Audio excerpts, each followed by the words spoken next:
I'm going to give a moment to introduce our speaker today, Lujira Cooper. Lujira is a member of the board here at Brooklyn Society for Ethical Culture, has been for a minute, quite a few minutes. I want to shout out to that. I was privileged to be on the board with her at one point. Lujira also is queer, lesbian, proud. I'll share that with you, Lujira, on that. But also say, in their pride, has really made in their adult life a dedication to that. So has been very active in SAGE, which is seniors, gay, I forget what all the, thank you. Senior action in a gay, they just sage, because they're sages, as we are, as we age. Thank you, Lujira. And Lujira is also an author and really a dedicated fiction writer, science fiction or speculative fiction, and I've really enjoyed hearing her different character developments as she goes. She's been recognized around for her writing and also her supporting of the issues around gay pride. And I'm going to invite Lujira to come up and give us our talk today. And no surprise, spoiler or not, when she is done, she asks, can we all sing This Little Light of Mine? And so if you don't know it, you'll learn it, and we'll sing that when she's done. Lujira, come on up.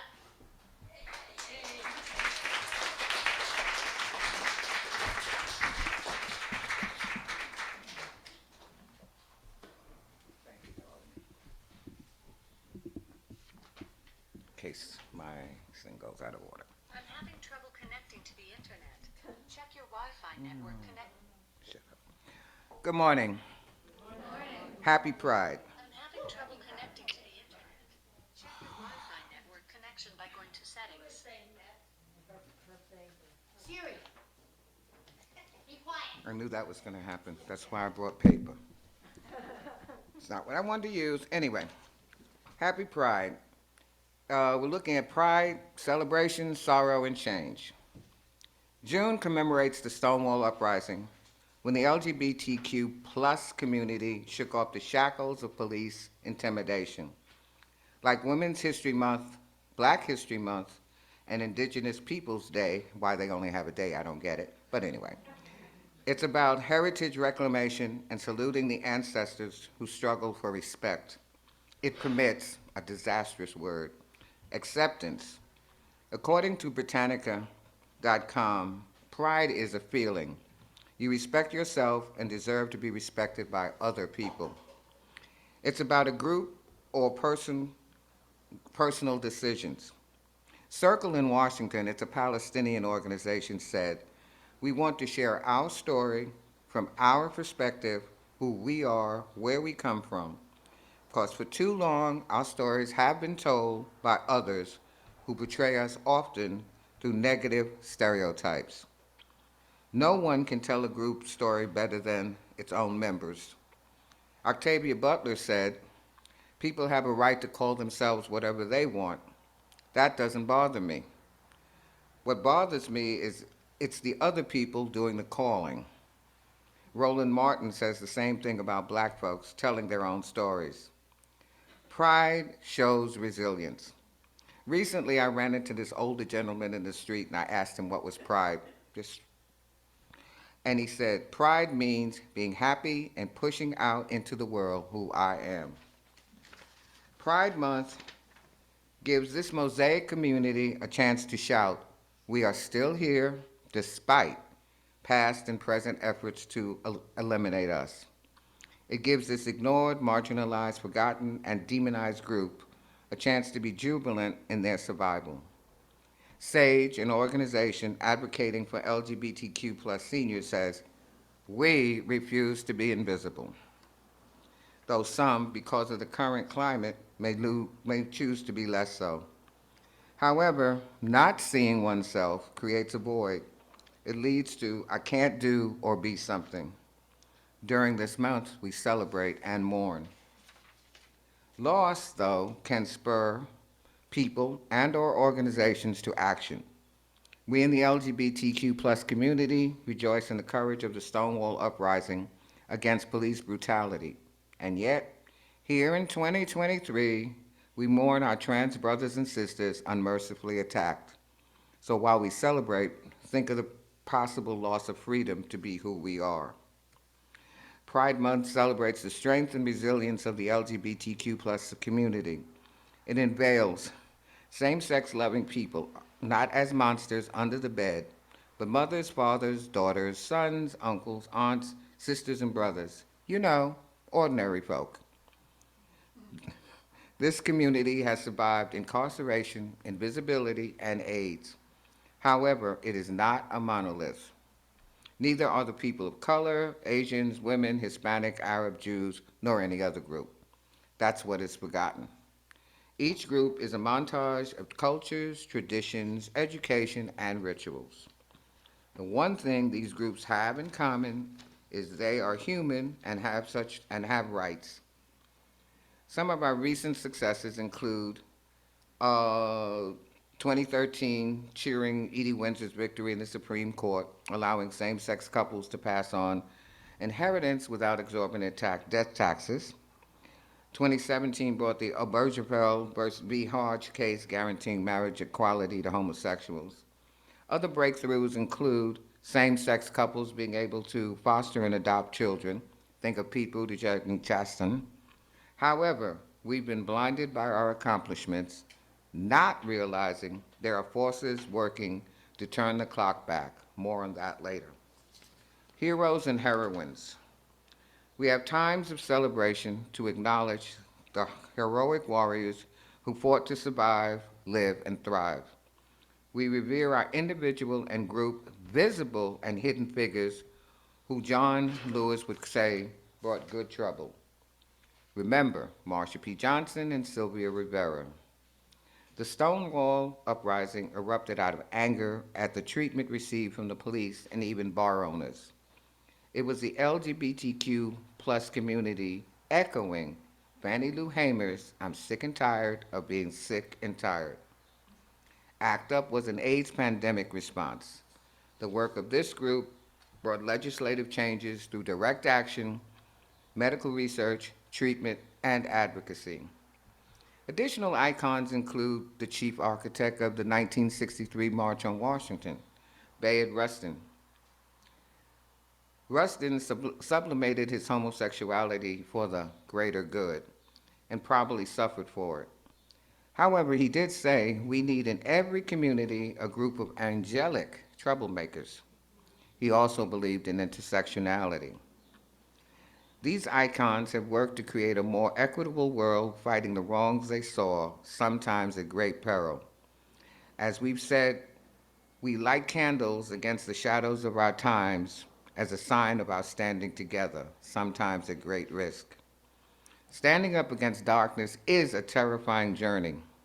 However, Frederick Douglass said, "Power concedes nothing without a demand. Never has, never will." However, not standing up is even more dangerous. As E. Jean Carroll said recently, we cannot remain silent.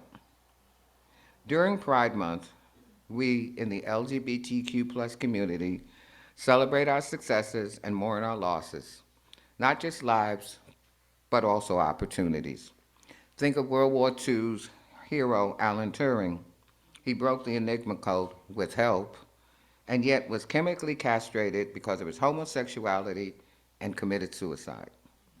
What other great things might he have done? Though pardoned years later, one can only wonder about the other unknown and debased victims who weren't as lucky. We grieve the actions taken to eliminate our hard-won rights. What we do in this fight is very important. We in the LGBTQ plus community rejoice in the courage of the Stonewall Uprising against police brutality, and yet, here in 2023, we see trans people, other gay people, immigrants, women, people of color attacked. Loss and celebration. Loss and anger can spur people and organizations to action. Movements arise when individuals and small groups come together and say enough is enough. Examples include Black Lives Matter, Mothers Against Drunk Driving, and the Me Too movement.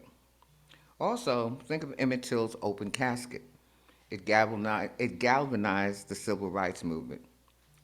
Think of the United Nations Declaration of Human Rights arising because it believed every human has an inalienable rights. Intriguingly, the U.S. did not sign this document until 1992, nearly 30 years, nearly 3 decades after approval in 1966. I love our country.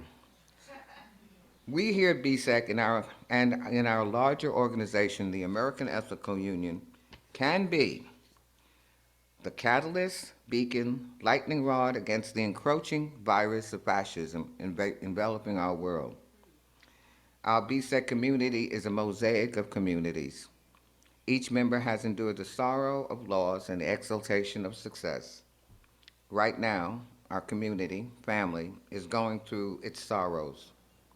Losing one's home is always devastating. Yes, this loss hurts. However, we were blessed to have 53 Prospect Park West for over 80 years. This loss hurts as much as losing a good friend or relative. Though loss is inevitable, we mourn them. Think of the hundreds of thousands of transgender people losing their right to transition and other LGBTQ plus people having their rights stripped.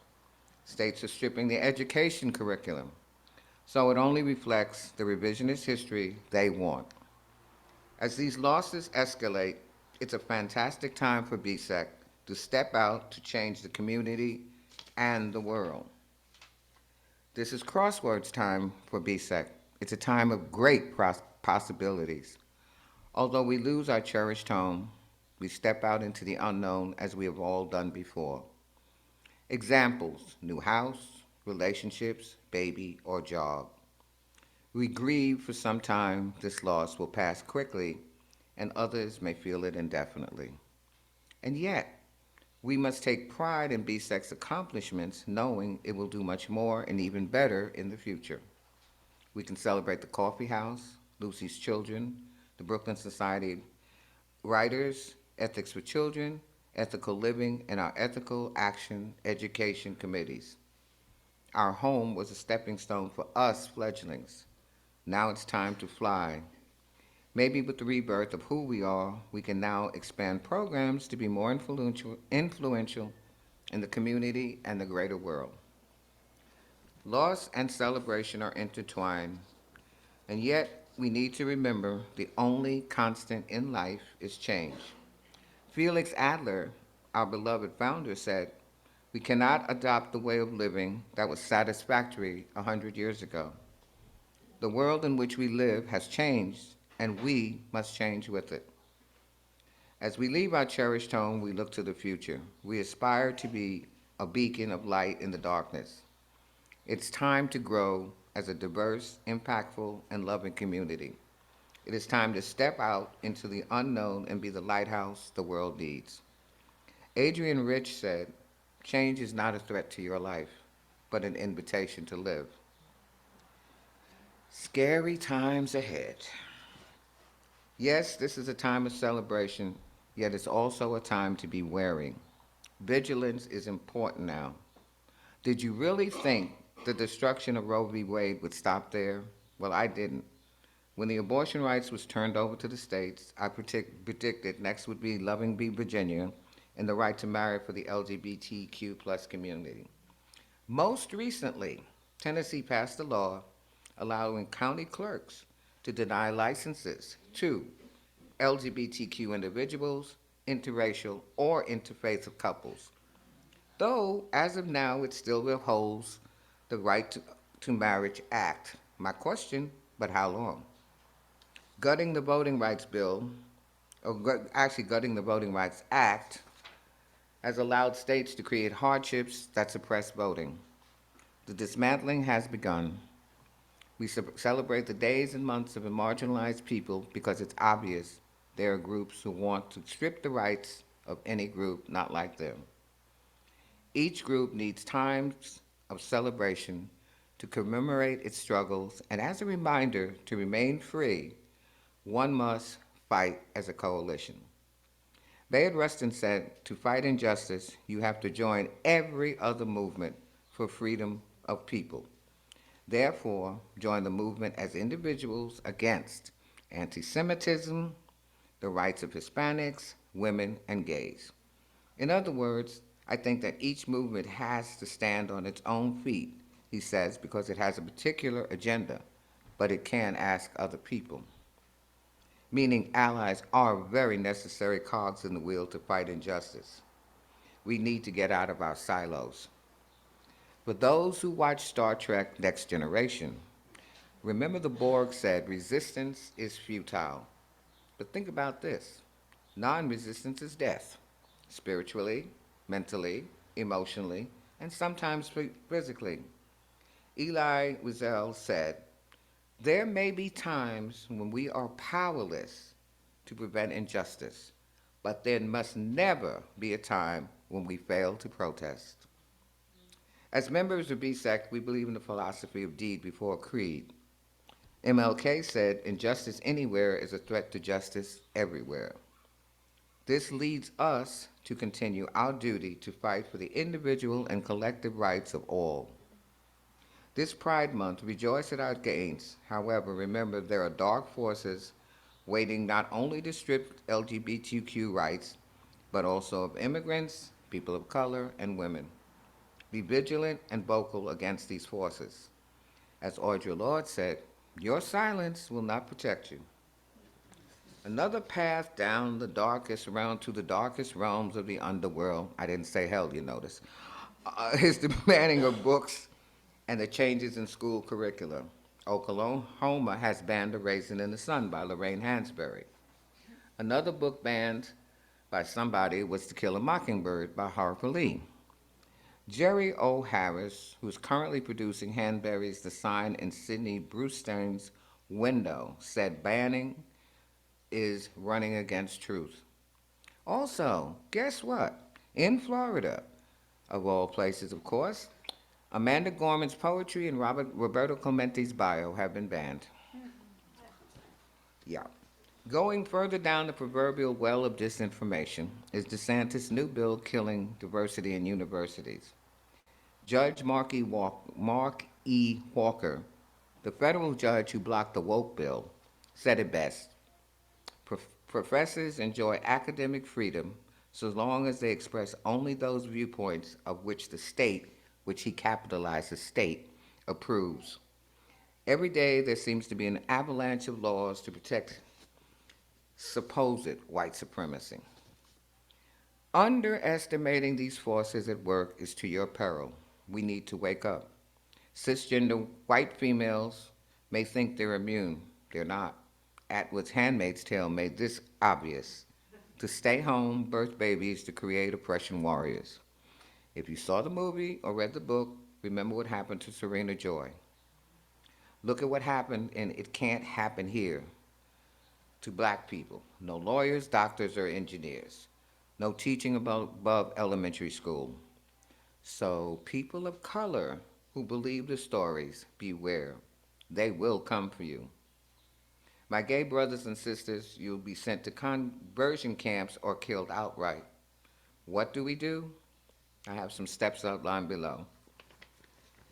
Called Good Trouble. Steps of protest we can take to combat the encroaching darkness. Continue ethical education, read, teach, give unconditional love, think about where you put your money, listen, connect with younger people, speak out, write about what's important to you, march/protest, agitate, advocate, and use civil disobedience. And most important, vote. My questions. Are you willing to lay your life on the line to protect not only your rights, but the rights of all people? Will you stand up and be incarcerated or killed in the name of freedom? Would you hide the Franks like people did during World War II? Will you have to worry your children or other family members or friends might turn you in to protect themselves? We are facing a challenge America has never seen before, the rise of fascism.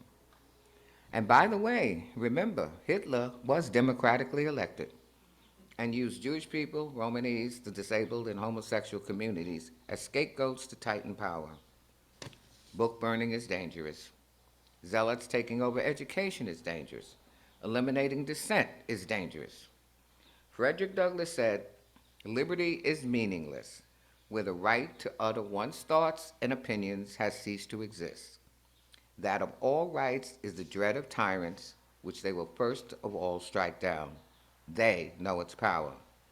Meaning, if one cannot express opposition, one is not free. Another intriguing quote from him was, "To make a contented slave, it is necessary to make a thoughtless one. It is necessary to darken the moral and mental vision, and as far as possible to annihilate the power of reason." Now, though this is about slavery, it can be applied to sections of the population today. They are mindless in their opposition to anything they perceive that denies white supremacy, misogyny, homophobia, etc.